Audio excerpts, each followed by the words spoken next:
Hi, everyone. Today's guest is Claire, a two-time gestational carrier who brings so much warmth, honesty, and perspective to the conversation.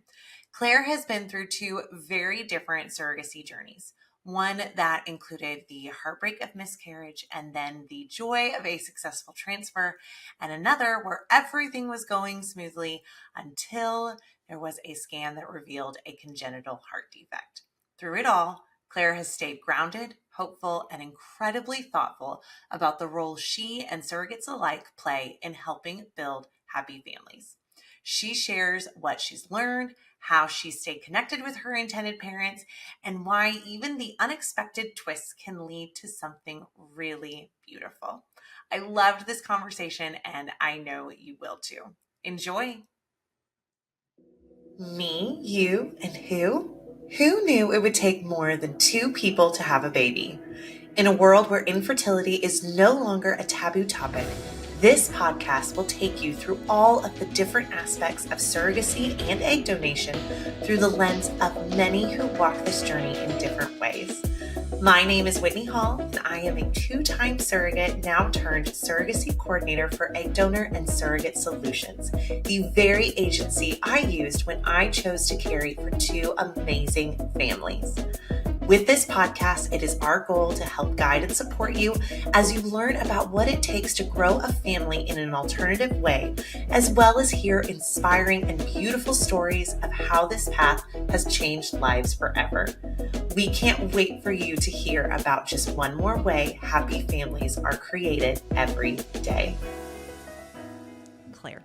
Hi. Hi. Thank you so much for being here. I'm so excited. It's a privilege. I'm so excited to join. Oh, for sure. It's so funny because first of all, I've heard your name just from Katie and things like that. And then you were always... It's also your daughter's name, so to be fair. It's a great name. Yeah, it's a great name. Claire's are great. Yeah. Should be on all podcasts. I agree. I totally agree.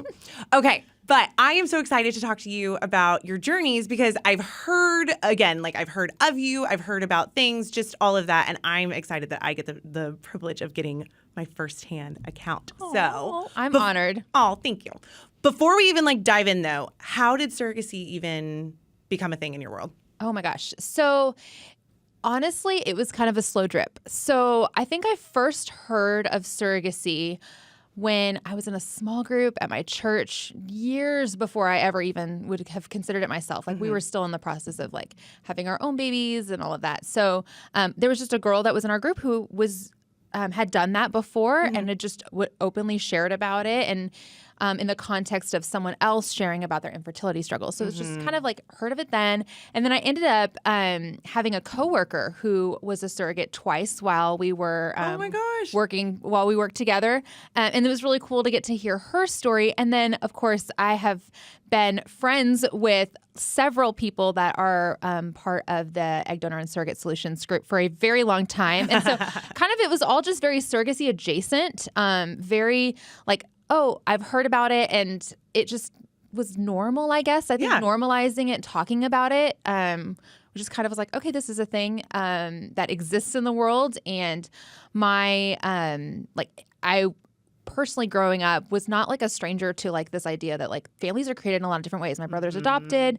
It was okay, this is a thing that exists in the world. And so for me, when it came time for us to consider, are we done with our family? Are we not? Surrogacy just kind of felt okay, this is the next right step for us. And it was very just normal, I guess, to talk about. Because I'd been exposed to it over time. It wasn't it was something that I was I'm going to research what this looks like and decide that I need to come at it from that angle. It was very much just this just feels like the right next step for our family. So I love that. And I feel that's not the most common thing because I feel a lot of people's first, kind of hearing about surrogacy, it's usually through the media or celebrities or something like that. Yeah, mine was just a slow drip of exposure. A friend told a friend, somebody shared about their personal experience, and I think that it just, I don't know, it normalizes it. And I think that there, how many people are there in the world who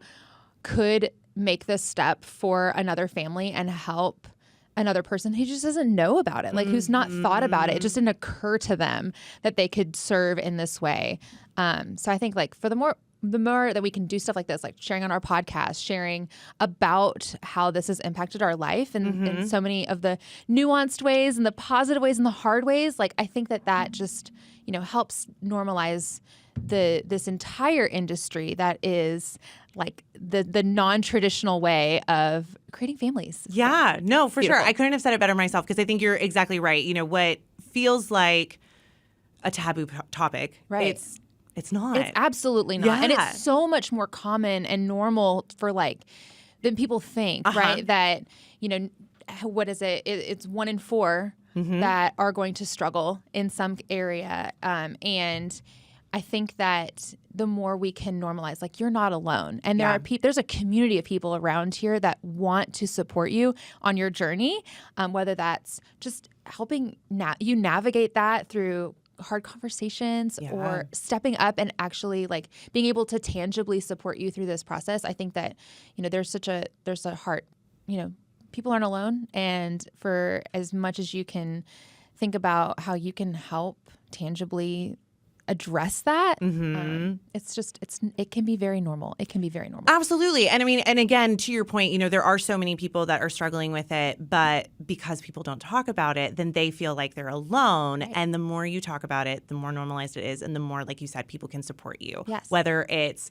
in your case, you found out about a couple that was struggling and you were like, oh, wait, I can do something about that. Yes. So yeah, tell me a little bit more about that, because you were kind of, for lack of a better word, like pre-matched, if you will. Yes. So it was really interesting. It just kind of these two storylines kind of just were running in parallel and then converged in the form of surrogacy, right? So for me and my husband, we had our third child, and she was probably about 6 months old, and I just remember just having this like moment of just joy and thinking like there are people in the world that are missing this, that are craving the late nights and craving the complicated parenting struggle, and like I'm like, somebody is craving my heart right now, and if I can do something about that, why wouldn't I? I had no good reason to say I shouldn't do this. Like, I don't come at this from like, oh my gosh, I love being pregnant. Pregnancy is such a beautiful experience. Like, that's not my story. I mean, my pregnancies were not challenging or difficult, but it wasn't like I love this experience for myself. It was more of, I love being a mom. Yeah. And if I can help offer that to somebody who like so deeply wants that, I have really not a great reason to not do that, right? Yeah. Like there's every reason I came up with was like, all right, well that doesn't feel that's kind of selfish. I mean, not to say that people who don't do this like are thinking that way, but it just for me and my husband, it was really just a, why wouldn't I? Why wouldn't we do this? So that was kind of our story. Also, our first set of IPs, they were like talking about being open and vulnerable about your story. Like they were super open and vulnerable with their infertility struggles. And this was a couple who was like a friend of mine. We kind of like, we weren't really like buddies. I had her number because we'd been to like girls' nights together. Sure. Like, so we were like adjacent in the same circles. But like we weren't like we'd never just hung out the two of us. Like, and so we were Facebook friends, and she was doing such a good job of chronicling her story and her husband's story of trying to have a baby and grow their family. Yeah. And I just remember being like, okay, I feel like on one hand, in my story, God is calling me to surrogacy. I feel like this is the next step for me and my family. It's something that we want to do. It's an area that we are going to pursue regardless. And at the same time, somebody has been put in my immediate circle who can be influenced and who be impacted in this way. So it was really funny. The timing of it, they had just done, probably their 5th transfer. They were transferred 2 embryos, and this was Christmas time, and we were just like praying, praying in our circle that like, okay, break the stakes for you, right? Because I had been hoping for and following their journey, and we found out shortly around Christmas, New Year's that it didn't take for them. And so I was talking to a couple of friends that were closer to them and kind of just like, hey, where are they at in their story? You know, what does this look like? And had learned that their reproductive endocrinologist had suggested that, like, at this point in time, the surrogate was their next best option. And I was like, I'm thinking of doing this. So I reached out to her. I gave, a couple weeks into January, reached out to her and was like, hey, any chance you want to have coffee? And she was like, oh, of course, that'd be so great. So we met for coffee. And she's just thinking that, like, I'm just being nice and supportive in this area. Just wanted to, like, hey, I know you're walking through a hard season. Meanwhile, between like early December and us connecting in January, I had connected with my friends at Surrogate Solutions, was like, if I'm going to like do this, I want to make sure that I can, right? Like, I don't want to have this conversation and end up being like, actually, sorry, takes these backsies. I can't do this, like, for whatever reason. So like I had gone through during that period of time, doing as much research as I could about what that would look like for us, what we'd need to do. Like, am I going to get medical clearance? What does this look like for me and my husband? Is he going to be supportive? Is my family going to be supportive? Yeah. And just kind of wanting to be really prepared, because we went into this coffee and I had all of my like paperwork and was like, oh my gosh, look at you. And so like so prepared of like, okay, I want them to know like what, like that I my heart is I want to do this. Whether or not this conversation goes like I hope it does, I'm going to pursue this one way or the other. So we sat down and I was like, hi, tell me about where you're going, like where you're at in your journey. What's your all's next step? And she had said like, oh yeah, a coworker kind of half jokingly said that they wanted to carry for us. And I was like, well, I don't mean to throw my hat in the ring, but I really feel called to this.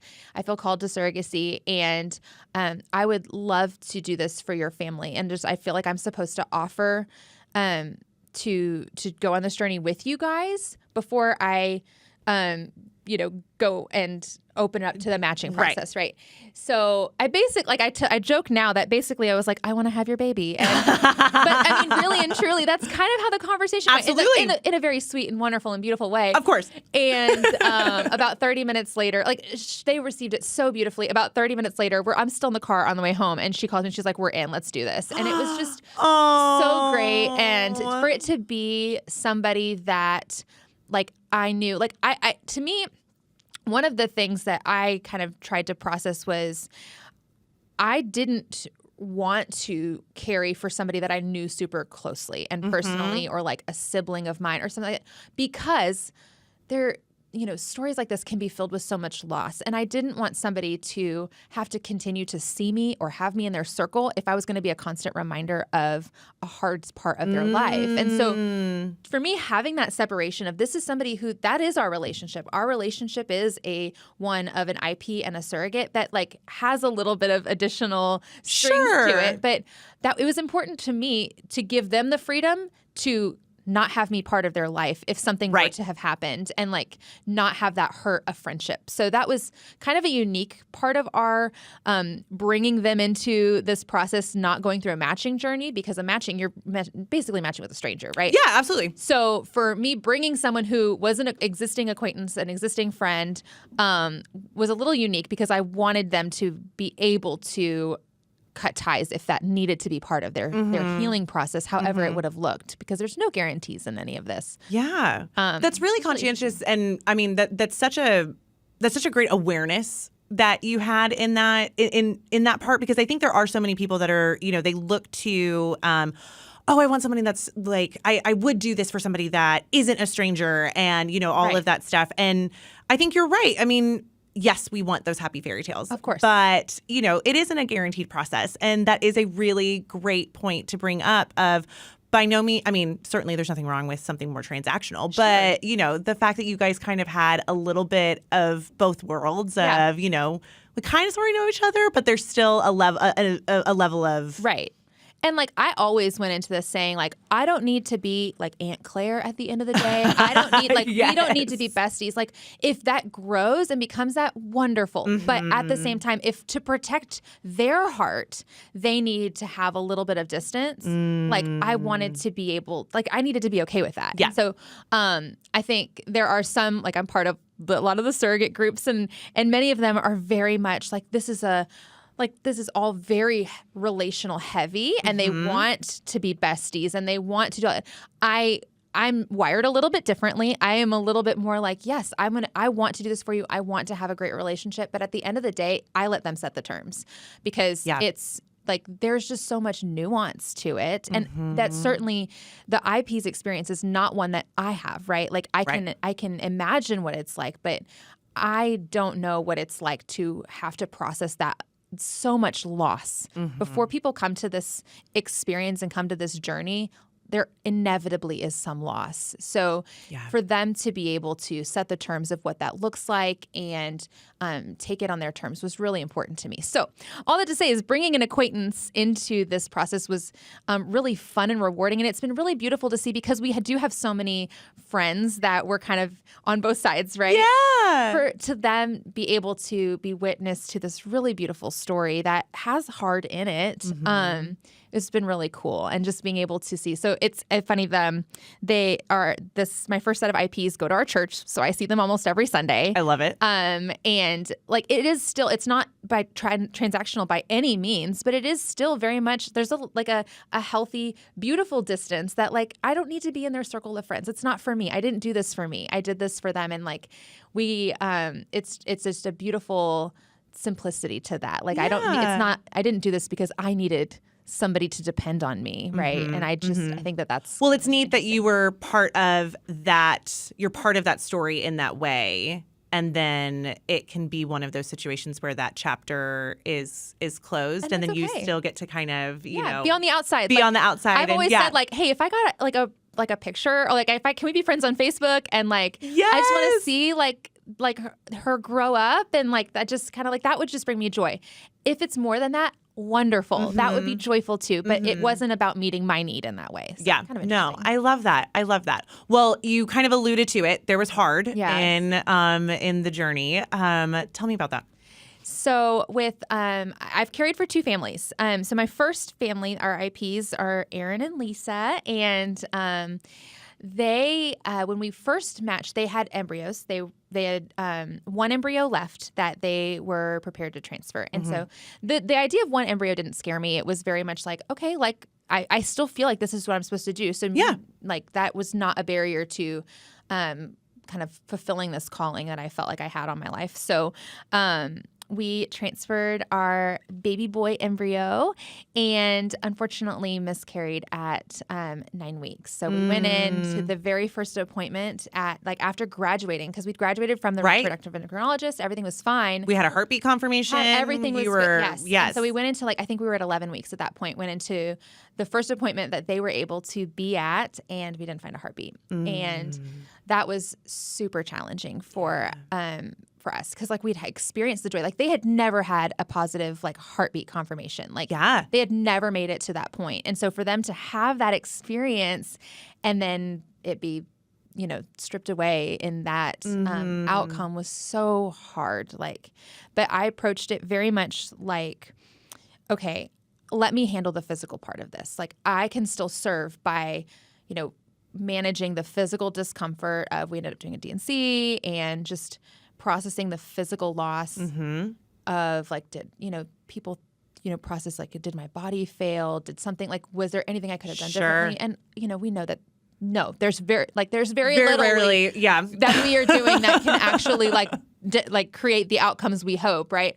But I felt like being the person to undergo this miscarriage was also a way to serve them, was a way to like let them just heal emotionally, because they had announced like they were so had just like it was just so much hope and joy.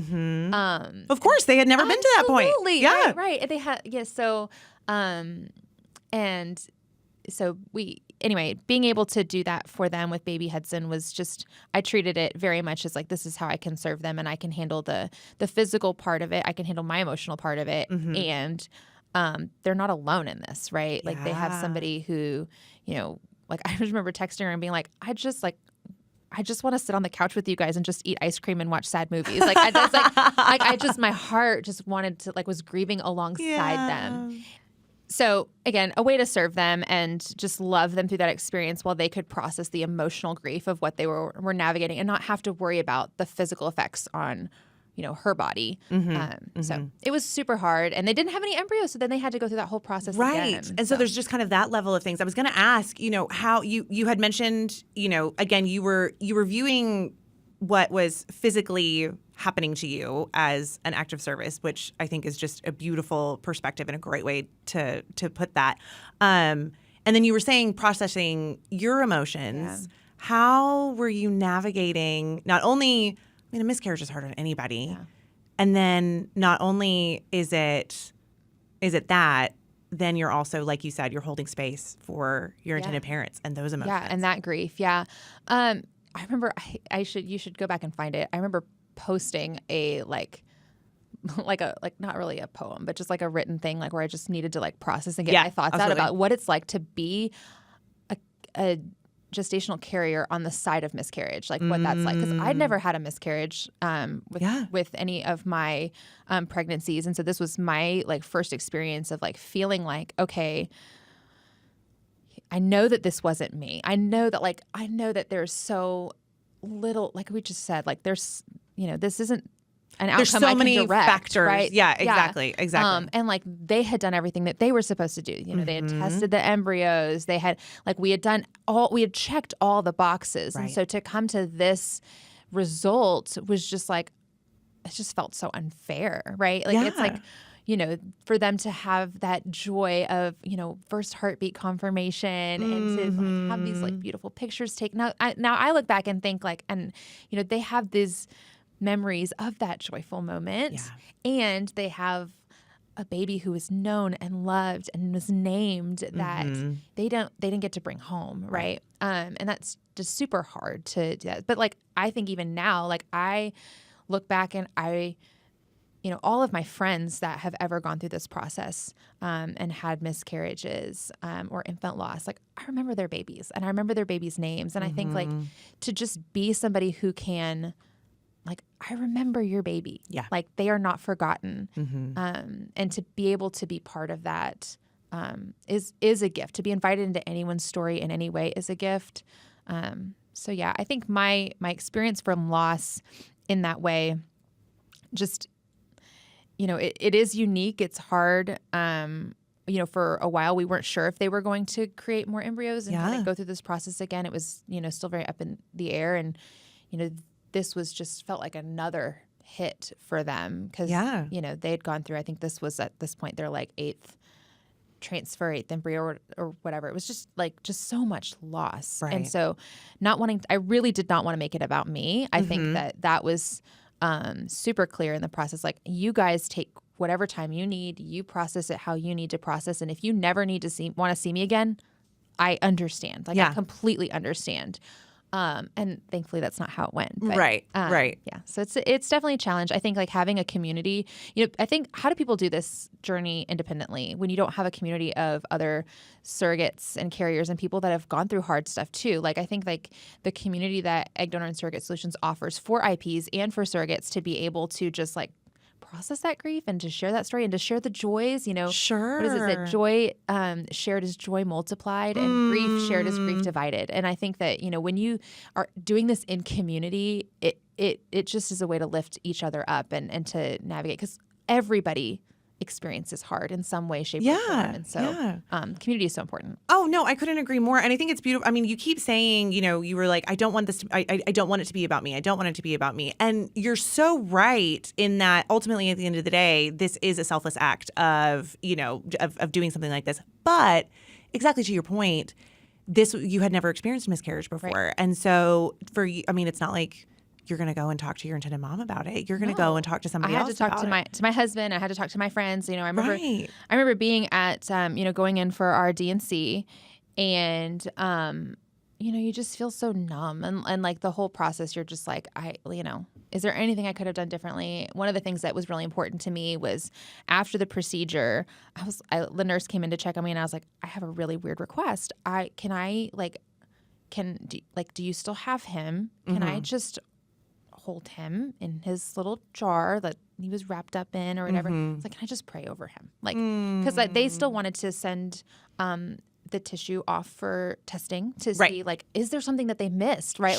Sure, we're all just trying to figure out what went wrong. Which is super common in this type of process, for sure. Absolutely. Yeah. And so I was just like, I just remember like my husband and I sitting there and just like literally I'm still on the gurney and like just praying over this little boy and just like, please give his parents answers. Like praying for the testing facility, praying for the doctors, nurses, just like that, like, God, like, please, if there is something to be known here, please let it be revealed. Because like, I can't imagine going through this over and over again with no answers. And that's so many of our IP stories, right? Like they don't know what's causing it. And so it was just special to be able to do that and like to have those memories. And I hope that our IPs know that like as surrogates, like that's our heart. Like we want this so much for them and to be able to just be in their corner and like to be sending up prayers and well wishes and all of this. Like it is a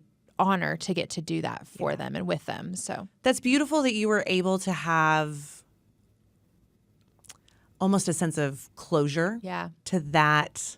And it's a little strange, right? A little bit odd, but also like that's what like I needed. Like I needed to be able to not feel like you just went in and went out, right? And like it was God. Like you said, it's very easy for something like that to be so clinical. Yeah. And it needs to be in some like it is. And it very much is. It needs to be, and also to be able to, exactly like you said, hold space and be able to, in your own way, we're honoring Hudson. Hudson had a name. Yeah. Hudson had a name. And so you were able to have that sense of closure. And I think especially, like you said, this was your first experience with a miscarriage. Prior to that, all of your pregnancies had been, that was kind of your first moment of like, my body didn't do the thing that I was expecting it to do. Right. And that's its own level of hard. Yeah.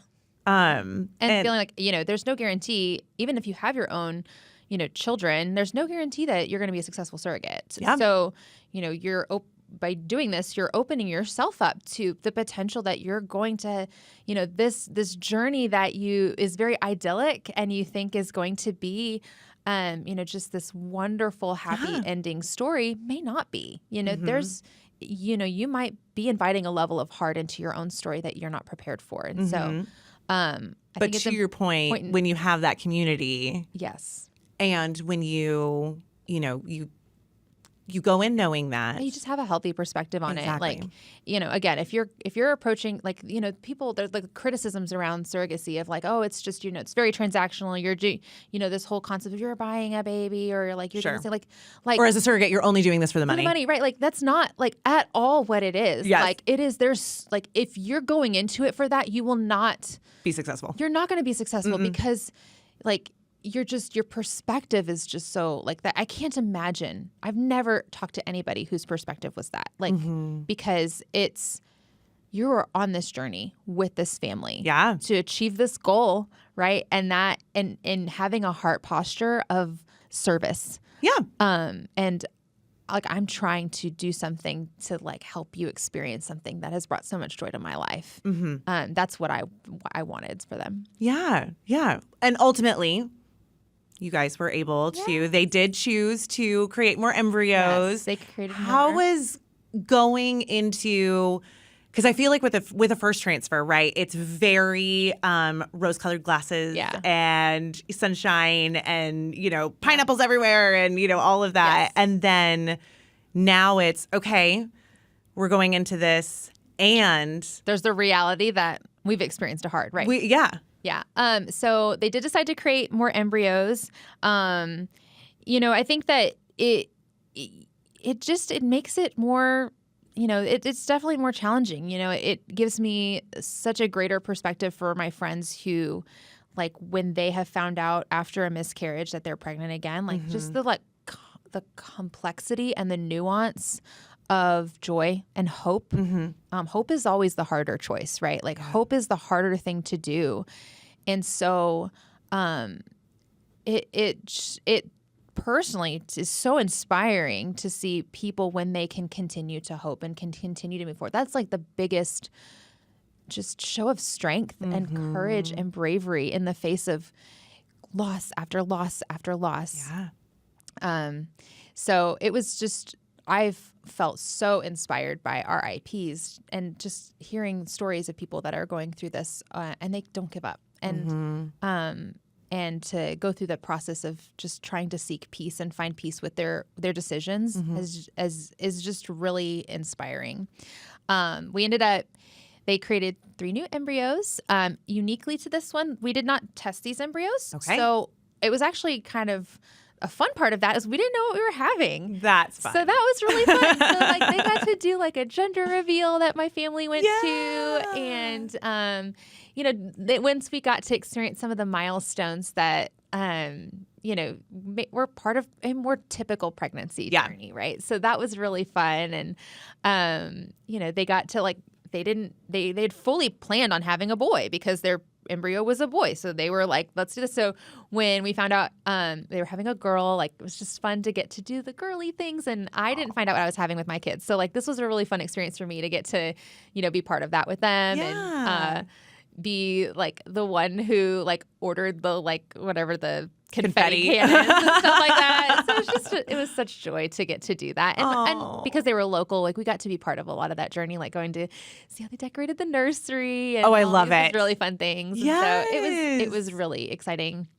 How did you, because I mean, you had gotten to a heartbeat confirmation and it wasn't until that first OB appointment that we found out, about the first transfer. How was that first OB appointment with Emerson? Yes. So I remember Lisa saying just like, it was very surreal being in the same office, right? Like, Sure. Of going there and being like, okay, what's going to happen here? And I think, at this time, I feel like I was like, no, this one's going to be fine. Like I didn't know because you didn't know the first time, but like I feel like I knew that it was going to be okay. There was just something. It's just like, this is going to be fine. And so just having that like, okay, like they got to like just breathe a little bit more after that. Now, uniquely about our story, this right after that heartbeat confirmation appointment at 9 to 11 weeks or so, we had COVID lockdown. So from that point on, I was pretty much solo in terms of appointments and things like that, which was so much more challenging because like I wanted to share this journey with them, right? They're local. We got like, that was one of the benefits of being local. Absolutely. Right, is we get to do this together and we didn't get to. So I talk about another like layer of hard and complexity of like, okay, this is not turning out to the idyllic journey that I had like envisioned in my dreams.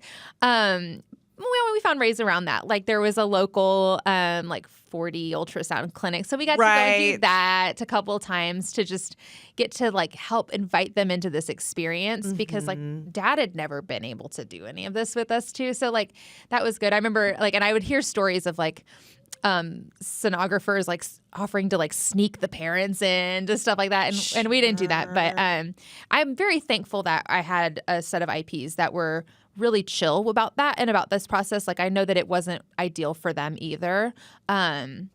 But they were so like go with the flow and just like, it is what it is. We made arrangements so that way there wasn't going to be any issues about having them in the hospital for delivery. Like we were just like, we had we felt okay about that process, but it definitely made the like journey, a lot stranger. Now, granted, I was not exposed to anything because I was stuck at home. There you go. Like, there we go. Like we made, it was like, all right, like I'm going to be as healthy as I possibly can. There you go. Yeah. But that was just another layer of like, hey, this isn't always going to be exactly what you expect it to be. So For sure. We're going to hope and pray nobody has to go through a pandemic again. no more pandemics. Please. Thank you. Yes. But yeah, I mean, no one had ever done that before, right? Oh my gosh, yeah. And like, you didn't know what to expect. And like, having to, yes, now we have this healthy baby that's growing growing and doing all these, great, hitting all the milestones that you're expecting in a typical pregnancy, but like they didn't get to be part of that. And like, so it just changed how we communicated about it. They got to,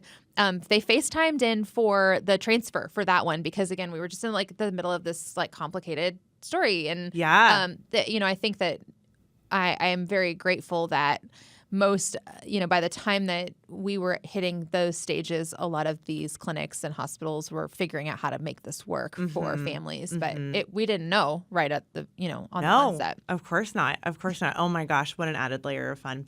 So that's what we'll call COVID. Yeah, added layer of fun. Yeah, I also was carrying during COVID, and it was. I mean, it's like, all right, like. Here we go.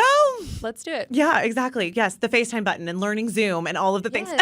Yes, and like knowing like, okay, and having to that added conversation every time that you're going to appointment, that like you're meeting a new practitioner in some way, like, hey, this is not my baby. Like, absolutely. I want mom and dad to get to be like, how can we involve them in the process? Yes. They were so accommodating where they could be. No, I love that. I love that. That's amazing. So you had an amazing delivery and everything was beautiful. Yes. How, and then so much so that you were like, I'm going to do this again. Let's go again. Let's do this again. Why not? But these were not friends of a friend. You went through the kind of, I guess, for, quotes, typical matching process. Yes. So that was new to me, going through like the matching process. I tell people that it's kind of like a dating profile. I don't know. Like we created our profile. Absolutely. And got presented several profiles that, our matching coordinator was like, I think this is a family that you would like. And but here's some others. Like we gave her our criteria, which I always I'm like, how do you come up with criteria? Because every one of these families is deserving, right? Yeah. Every one of them has gone through some incredible story or journey to get to this point. And so, funny, the reason we picked our IP, this is not the reason we picked them, because hear me say this. But the spark that was like, well, might as well. So my husband's name is Aaron. Our first set of IPs that we knew were Aaron and Lisa. And our second set of IPs was Aaron and Rachel. And I was like, well, we're just going to go with baby daddy's named Aaron, because that seems to be working for me. So all of my babies have been are Aaron's in the world. So that's kind of funny. But like, well, how else do you pick? Like everybody's got a compelling story, right? And absolutely. To me, I was like, I feel like local is a good fit for us, because I had that experience, and I would like, part of me was like, I'm going to redo the COVID experience. Yes, like, we're absolutely. Get somebody who gets to be part of all this. But then it was just like, are we going to vibe with people and all that? So I ended up going with the first couple that was actually the one that our coordinator was recommending. But yeah, the criteria for matching and figuring out like who you're going to choose, to me, it's just so hard. Like you're just got to like pick some arbitrary reason. Oh, like they like to travel, we like to travel, or like they like board games, we like board games. Like you're just like, I don't even know.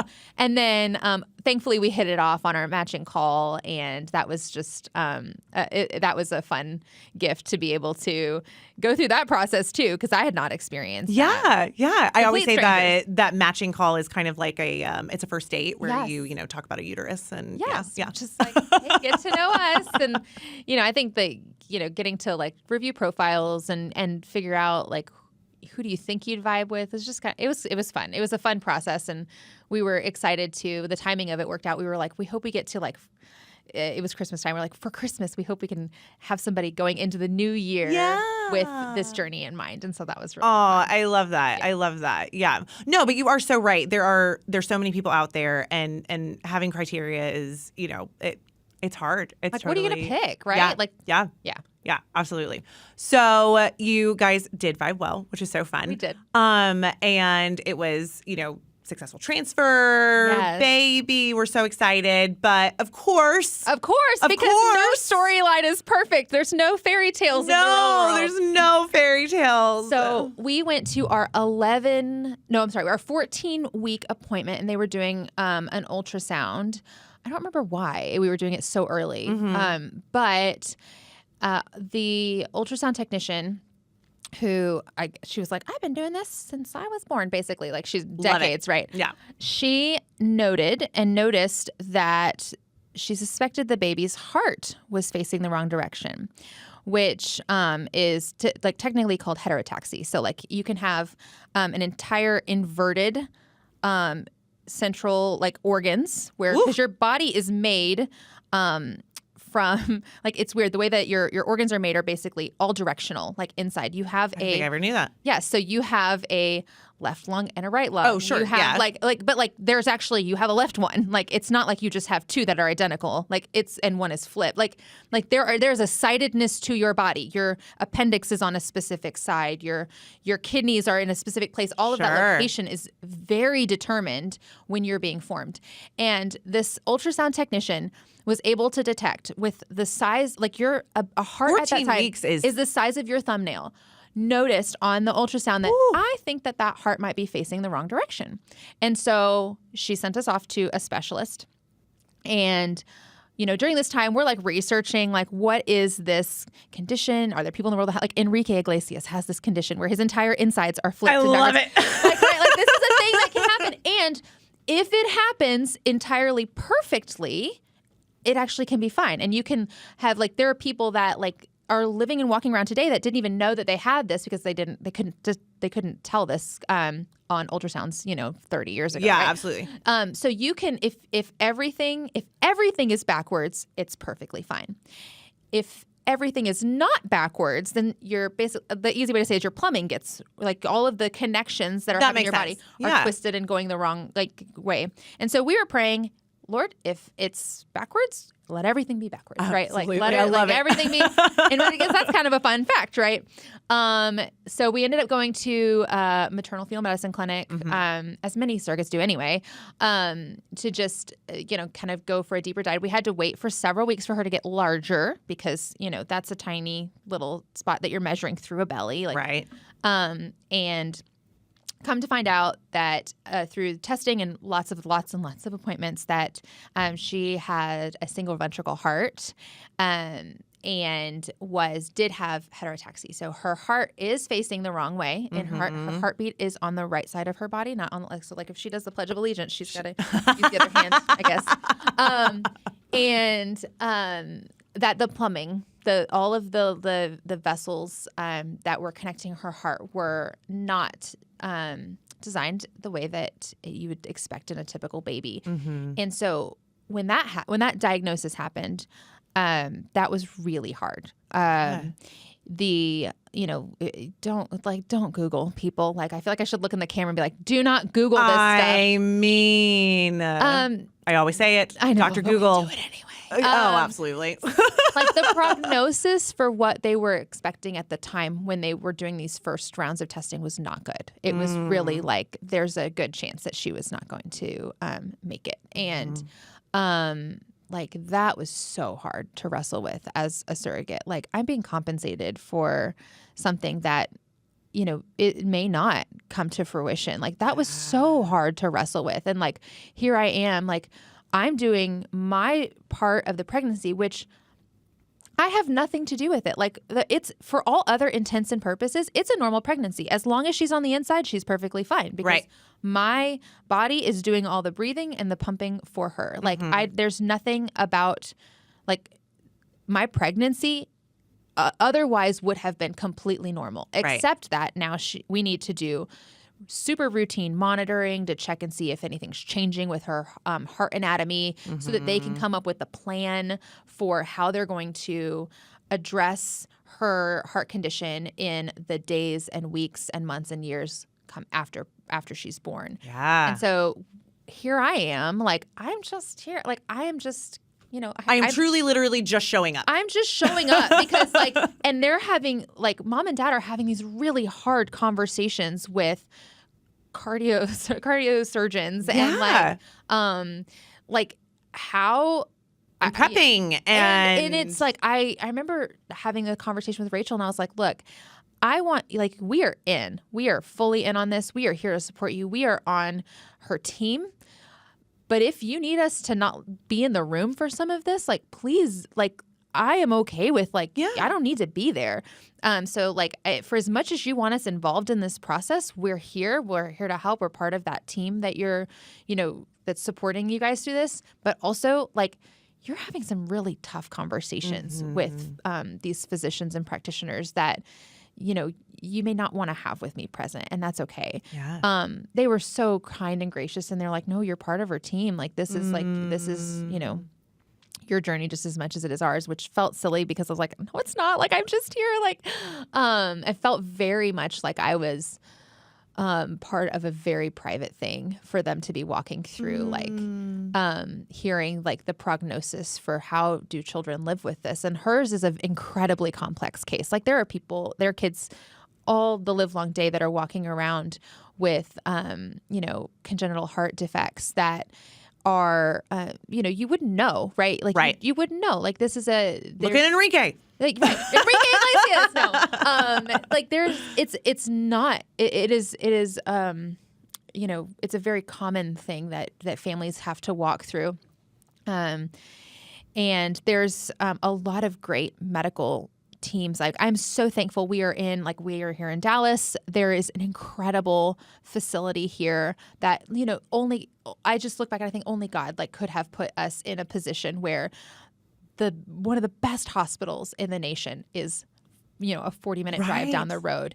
That my intended mom, Rachel, she works in the medical field. So for her to kind of be able to process all of this stuff, they have family that's here locally that lived right near the hospital they could go and stay at. I'm so thankful for, again, being where we were with the people that she had worked with, somebody whose kiddo was a heart baby. So there's just people coming out of the woodwork to be able to be I've gone through this, or I'm here to support you. I'm so thankful for that. But it was really complex and really nuanced to try to deal with that. Anyway, because that's heart is actually it's backwards and pointing the wrong direction. So if your heart normally goes like this, I'm just going to try to do so fingertips are pointed down. Fingertips pointed down over over the center, your sternum. Yeah, where your pocket is on your shirt. There you go. Hers is actually facing the other way, and it's backwards. So now we're flipping our hand. Our palm is up over the center of our chest, pointing down towards the right. So hers is completely backwards, and all of the plumbing is really wacky. And she's got a single ventricle, which means that she's not getting her oxygenated blood is also deoxygenated blood. So it's all mixed together. And so that can affect your development, your ability to participate in athletics, so your ability to hit your normal milestone. Sure. And this is not something that you can live with. It has to be fixed. And so we are now in this process going through meeting with doctors to come up with what this plan is, right? And for a typical CHD baby, there's all kinds of different things that they can do. Right. For hers, it was going to be a 3-phase process where potentially she was going to have intervention within the first couple of days or weeks of life. Wow. This is you're not taking a baby home from the hospital for several weeks kind of thing, right? Right. We don't know. There's a risk that she might not come home from the hospital, right? It was really, really scary and dire. And then there's a phase 2 and a phase 3 open heart surgery where these kids go through really invasive surgery. Invasive surgery, very young, very tiny little nuggets, right? Yeah. So we're kind of expecting this whole plan of what's going to happen to her and just doing our best to prepare. We've got great doctors, the best, we've got all of the department heads that are putting their brains on this you've got the dream team happening. Because she is this girl. She is definitely going to keep us all on our toes, right? I love it. I love it. Well, I want to pause you just for a quick second because you're all of those department heads, all of those, all of that. That's not your typical appointment schedule. Right. And I couldn't go to my OB anymore, right? At that point, I was told, okay, this is what's happening with your baby. This is the doctor you're going to go see now. Right. And you, so I could not, you think, oh, I'm just going to go with, my person or whatever. And yes, I still had a say in who I could have gone to see, but it was you're choosing from these people that are now at this facility. Because you're going, my appointments now were at a hospital versus being at my just OB clinic. Yeah. I would go to my OB appointment, and then we would go into an hour-long echocardiogram appointment where I'm laying on the table and they're taking pictures and images of her heart. So super different than what I had expected or envisioned for this journey. And, again, I'm like, where is this beautiful thing that I was supposed to just do? It was going to be magical. Everything was just going to be fine. It was going to be, And no, it's not. This was another layer of really just hard stuff to have to navigate. Yeah. And so. Well, but you're not only are you navigating that with them, so you're, it truly is kind of that situation where, yes, ultimately within a small scope, you got to choose a practitioner, but really you're like, oh, nope, I'm along for the ride. Yes, truly I along was for the ride. very much just along for the ride. Because for all other intents and purposes, my pregnancy was normal. Nothing about I'm just being monitored. They're just checking how I'm feeling. It's like you yourself, I'm Claire, great. you were fine. I'm fine. Yeah. Baby girl was causing all the drama. That's what baby girls do, right? That's fine, sweets. Yeah. But not only are you going through all of that, but you have your family. Yeah. And you're juggling hours and hours of appointments. Yeah. And you're still living life. Yes. And navigating, people in my circle know what I'm doing. And so I have people that are, asking how things are going and wanting to keep updated on this. So it's just it was definitely. It's different. And we talked with our kids about hey, yeah, because her heart is, her heart's upside down and backwards. And it's a little bit just trying to figure out how do you talk about this super complex thing that I really don't even understand. Sure. With people that want updates on the story, want to know how it's going. And how do I explain to my kids that yeah, you're probably my kids in either case didn't get to come to the hospital to meet the baby. Right. Sure. I didn't have this great, closure experience. Both of my journeys were C-sections, which is not what I expected because my kids were not did not make their debut in the world that way. And so I just didn't have this okay, I feel like I'm called and I'm supposed to do this. Why is this turning out so much more challenging than I expected?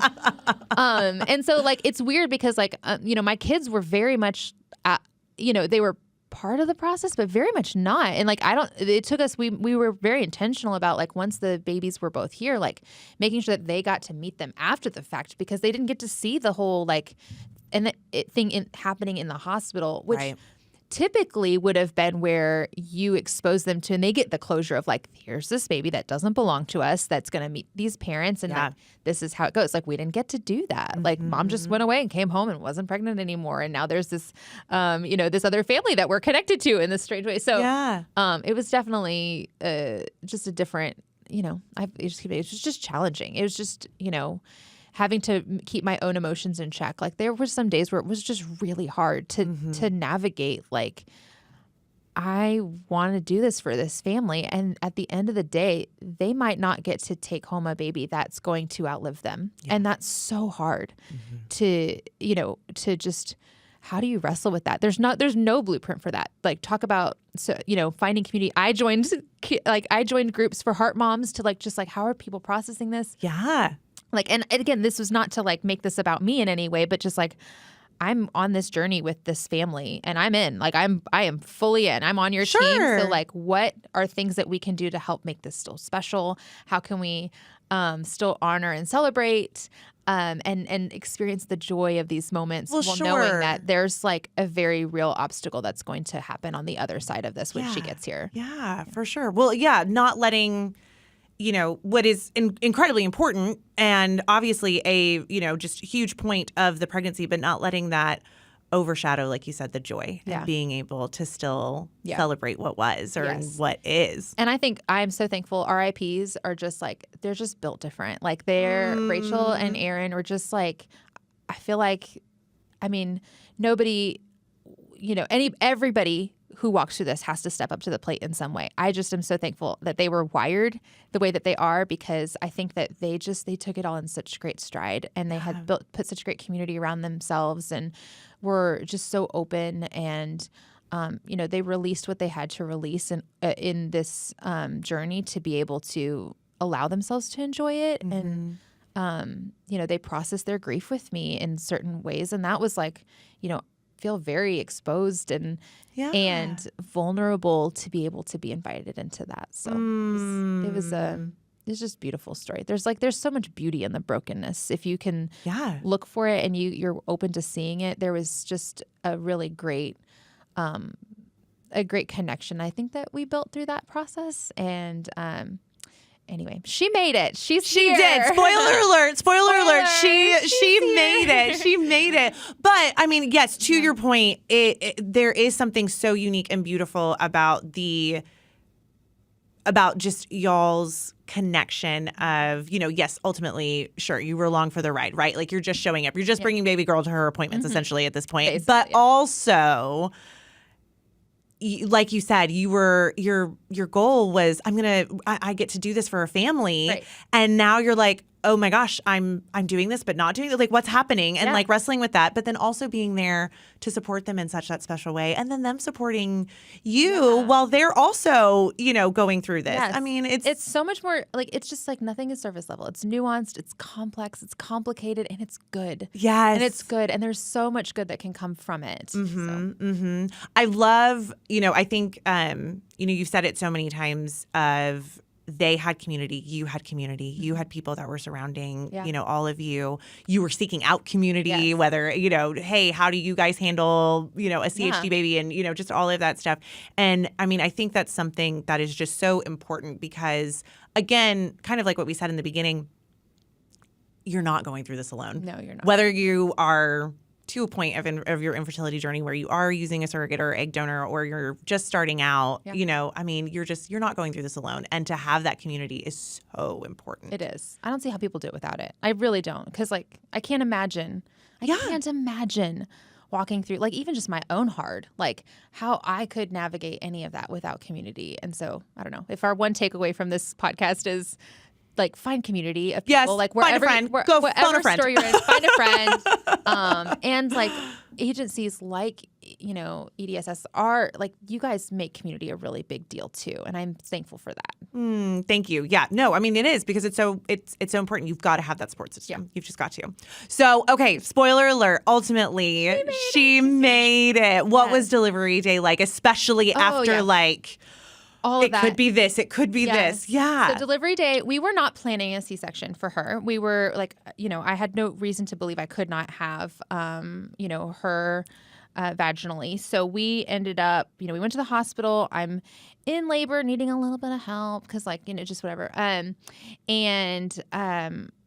What's so great, like when I say that these IPs are built different, like I'm like, hey, I'm going to the hospital. They're like, all right, just let us know when we should come. Like they're literally like, I'm like, you guys are wild. I love it. So, like we go to the hospital that night. And I'm like, I typically have longer labors, so I'll keep you posted. But like, they're keeping baby girl on the monitor and she's not doing too hot, right? Like, and we kind of expected that she wasn't going to do too great. Not too hot as in like her heart's in distress. Yeah, she's having D cells and we're just like, okay, like everything good. There was a moment in the middle of the night. It was probably 2 or 3 in the morning when like they were like, oh, this is not good. And like, there's a bunch of people rushing in and mom and dad are at home asleep. Like, I'm like, guys, like, why does everything like that happen at like 2 a.m? I know. And I'm like, okay, and I looked at the nurse or the doctor at the time and I was like, I am not this baby's mother. And if they need to be here, I need you to tell me because I have to wake them up and they are 30 minutes away.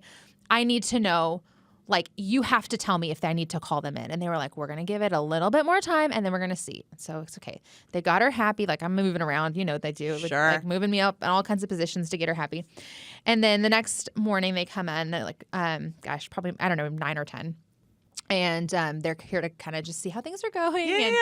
And the doctor comes in, they're like, all right, so I think at this point we are going to, we're going to do a C-section and plan it before it's an emergency, right? Like they're like this, she's not happy. We still got a long way to go because I don't dilate or have any progress until I'm in actual labor. Like I'm like, I go into the hospital with all of my kids and they're like, you might be a 1. I'm like, oh my God, This is so terrible. So I'm like, I'm expecting a long labor and baby girl's just not going to tolerate that. Yeah. So they're like, we're going to take you in for C-section. My husband was my support person in the room because they knew that they were going to be taking Cosette to the NICU like this. So it's like, all right, we're getting her out immediately. Like as soon as she gets out, we're stabilizing her and she's going and mom and dad are going with her. So that was like relatively easy decision. And I think with Lisa and Aaron with Emerson, she was a C-section as well. And it's the same thing. Like baby comes out and like they go and they take baby and do what they need to with her. And then that leaves my husband to attend to me. So that was everybody was on board with that's what needed to happen. So Cosette we know we're having the C-section. I asked the anesthesiologist to play a song that as she's coming out, it's a long song, right? So we have enough time. But so she was born to a song that we chose for her. And, she comes out, she's pink and she's crying and pink and perfect. She's beautiful and she's so tiny. This is she's the tiniest little baby nugget, which is expected for heart babies. They tend to be a little smaller. Right. So she comes out, these big eyes looking at us. And I was just like, hey, can I just tell her happy birthday? So she comes over. They put her near my head. I said, happy birthday, sweet girl. Jesus loves you. I love you. Go meet your mom and dad. I give her a kiss. And they stabilize her. Oh, that's beautiful. And send her off and to meet her parents. Yeah. And they, praise God, she, her birth for all other, you would not have known that she needed any interventions. She was an otherwise normal baby, a little tiny. Sure. But they took her off to the NICU and were monitoring her, and she was doing great. And everything was doing really good. So they sew me up. My husband's taking care of me. I'm the throes of vomiting or whatever. I was sure. Post C-section, I don't even know what's going on. I shook violently. That was my thing. Yes. I'm why am I shaking? Make this stop. This is embarrassing. No. But so it took us to a room for recovery, all of that. Before we left, and mom and dad came to visit us after, as they had baby in the NICU. Mom and dad came back to visit us, check on me, make sure I was okay a couple times. I ended up, when they discharged me, I was able to go and visit her in the NICU. So I got to, see her again after the fact. And she stayed in the hospital for a couple weeks, I think. By the grace of God, I don't know, she did not need the first stage of intervention that they expected and they had planned for her. Her heart pressures and her function, her oxygenation was such that they felt like she was going to be okay, which was okay, that is first off wild. Yeah. Based on what we were expecting and the prognosis is we were shocked that girlfriend stayed in the hospital for I think 10 days and then went home. And look at that. I know. And thankfully now they have so many great resources and tools that they can equip parents with to be able to kind of monitor at home. So they were able to do that. Plus Rachel is a nurse. So it's she got they figured it out, right? She's got a lot that she's going on and now she's going to weekly appointments and all that stuff.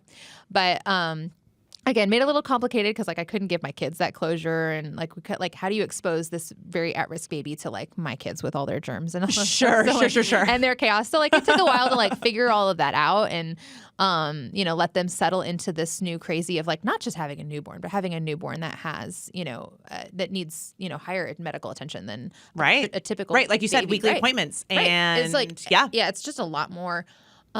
So she very normal, first year of life. And they did notice hey, as she approached her 1-year-old birthday that hey, I think now's the time that we need to go ahead and do this first stage open heart surgery. So they did that. And that was a really rough recovery for her. She had a hard time with that. Just any baby, she's small and tiny, and anybody undergoing. It's open heart surgery. Yeah, exactly. How were you? Okay, so a typical journey, right? Like you said, you kind of get that closure of I did this. There they go. This is wonderful. Yeah.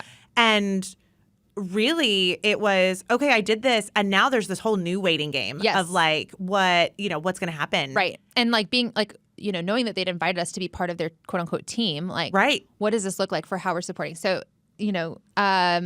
they had towards the end of the pregnancy had asked if Aaron and I would be Cosette's godparents. Oh, so that's beautiful. We got to so I'm we're in this. This is yes. We are fully bought in. Not that we weren't with Emerson, but whole new layer. They named her Cosette Claire. It was just really sweet. Beautiful. Nothing I'd ever expected. So we got to go and be part of her christening or baptism at their local church, and just being invited into their story. They don't they don't have a lot of cousins and sisters and family immediately. So it was kind of cool to get to be part of that. And just, we're here for the journey. We're praying. I post, she knows that I have a circle around me that's like loving and supporting them. And like, my mom still can't walk by like a Texas Rangers like baby outfit and not buy it for Cosette because she's just I love it. My mom just was like, let's get all the cute baby things. And so like my siblings, like everybody's like, we're just all, Team Coco at this point. And so it's been really neat to still be part of that. And now it's still on the outskirts. Like, it's complicated. Like, I have 3 children that are all in elementary school. We have a very full plate of life. Our life is busy. We've got something going on almost. I work on Sundays. So it's not easy for us to, like, get up, meet up, and connect. So, like, that's been a challenge that I think, like, if I could change anything about our relationship with our IPs now, is, like, we just don't have as much flexibility to go and connect and like hang out. I mean, but that's with like any friends, right? Yeah. Oh my gosh, it's so hard, right? And it's to me, I'm sitting here, I'm like, we're local. Why don't we hang out more? But it's like, my kids are almost always like, someone's sick. So like, you can't be around a complex, immunocompromised child, right? So like that's challenging, right? Sure. There's been times where like we were expecting to be able to go to her first birthday. Well, she spent her first birthday in the hospital. So Aaron and I went up, but my kids didn't get to. So like the family nuance of like being able to build this relationship has been a little more challenging, I think. But now that she's on the second side, the other side of her second stage open heart surgery, like we're planning to go to her birthday party in a couple weeks and she'll turn 2 and it's so great. I'm so excited, like just to continue to like show my kids and like my circle, like this, she's still part of our family, like in a weird extended way. Like we're still part of this circle. Like, and I think the same of Emerson, like this, what's so funny, Emerson just turned 4 last fall, and her mom was telling me that she started asking questions about like, do you have pictures of me in your belly and like things like that. And Lisa and Aaron are very open with her and like have told her like, actually, no, you grew in Miss Claire's belly. So Sunday they go to our church, right? Right. I see her and is the very first time she runs up to me and goes, Miss Claire, and comes and like talks to me about her week and all this stuff. And I was like, this is the first time that like, now Emerson knows I'm part of her story, right? It's just really interesting. And like, again, I never intended for this journey to be like, I'm coming into this so that I can, someone was dependent on me for something, or like I was part of someone's story and that makes me feel special, wonderful. Like, I mean, it does, but like it was never for me. So to be able to reap the joys of being part of birthdays and baptisms and to get to have, this cute little girl who looks just like her dad run up to me on a Sunday and just tell me about her little stuffed animal and all this, like what a cool thing to get. And like, I've never needed that. So like, again, to have these 2 stories that both have their own layers of hard, that like, it's now like my life is forever changed because of this, and my kids' lives are forever changed. And for them, it's so normal. Like the idea that mom had a baby that wasn't hers is like, they're like, okay, cool, whatever. Like they don't think about it at all. No, it just is. It just is what it is. And it's such a joy to get to do that. Yeah. Well, it's so funny. At the very beginning of this, you said, you were sitting there and you were like, someone is craving my heart. Yeah. And then to have journeys that had their own. Like I was invited into someone else's heart. I didn't expect that. Exactly. Yeah. But in that way, you have always, like you said, you wanted to support, you wanted to be there. It wasn't ever about your vision. It was just. Right. Let's do this. Although I do feel like maybe I need to do it again. So like I can get like, I need this idyllic journey. There you go. Has anyone out there had this idyllic journey? Probably not.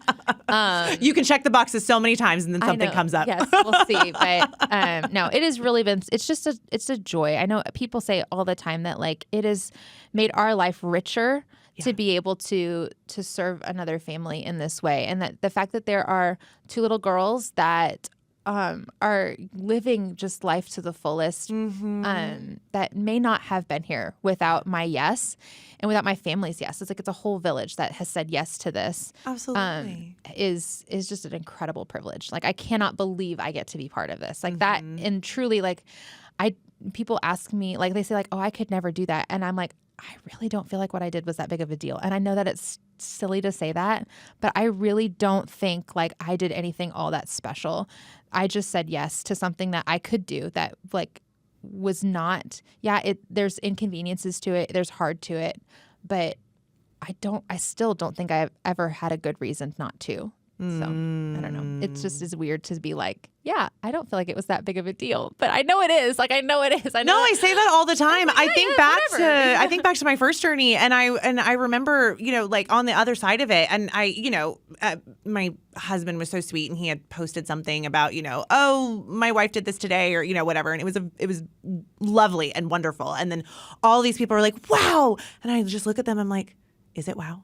I like it. Is it wow? It just is. Like, not to take away from it, but just like, it just was. Yeah. It just was. I could do it, so why wouldn't I? Why wouldn't I? Yeah. Absolutely. Absolutely. Okay.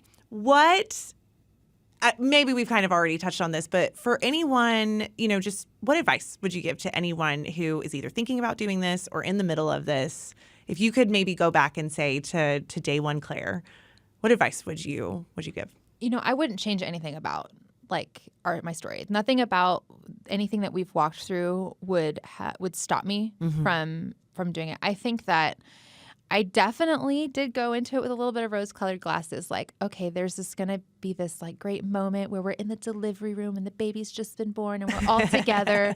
Like, I did not get to see my IPs meet their baby for the first time, which was like this whole vision in my mind. Like, neither of them I got to do that because we had sections, and that was just like, it was just different. Yeah. So like I had this thing in my mind that has never come to be, and like that's okay. So I think just, anybody who's on the fence about being a carrier, I think like you just, make sure your heart's in the right place. Like, and everybody who does this, like it almost always is, right? Like, but like it's not about me. It's never been about me. It's always been about like, if like me doing this is a way to give someone the joyful experience that I get to experience, right, with my own kids. Yeah. And so I don't know, just like, you can't prepare yourself for these things. There's not really like, I can't say like be prepared. I think just make sure you kind of keep your reasons in check, I guess, because like if you're doing this because you get to have some type of like, oh, I get to do this and it's going to be like beautiful and wonderful. Maybe it is, maybe it isn't. Yeah. But there's always an opportunity for beauty in it if you're willing to look for it. So I don't know. Perspective has a lot to do with it, I think. I love that. Remember your why. Yes, absolutely. Like at the end of the day, this wasn't about me having a great journey. This wasn't about like that moment for me. It's never been about what is for me, because none of that is guaranteed, right? And even all of it that's happened after the fact, the being part of these girls' lives is just, it's extra, right? Oh, it's magic. Like, they never needed it, right? Like I never, like I would have been fine with like, can I just be friends with you on Facebook and like, can I comment on your photos? Like you don't even have to tell anybody that I was your surrogate or anything. Like I just would love to like get to like see that happen, and such that to still continue in the form of any type of relationship at any level has been just an added joy. I love that. Well, my final question to you, and it's a fun one. For anyone who knows me, they know that I have a very codependent relationship with coffee. So much so that I'm really struggling right now, not having one in front of me at the moment. We both downed our coffees before this podcast. We did. We did real fast. So I always like to ask, what filled your cup today? Literally or figuratively, what's been the thing that has filled your cup?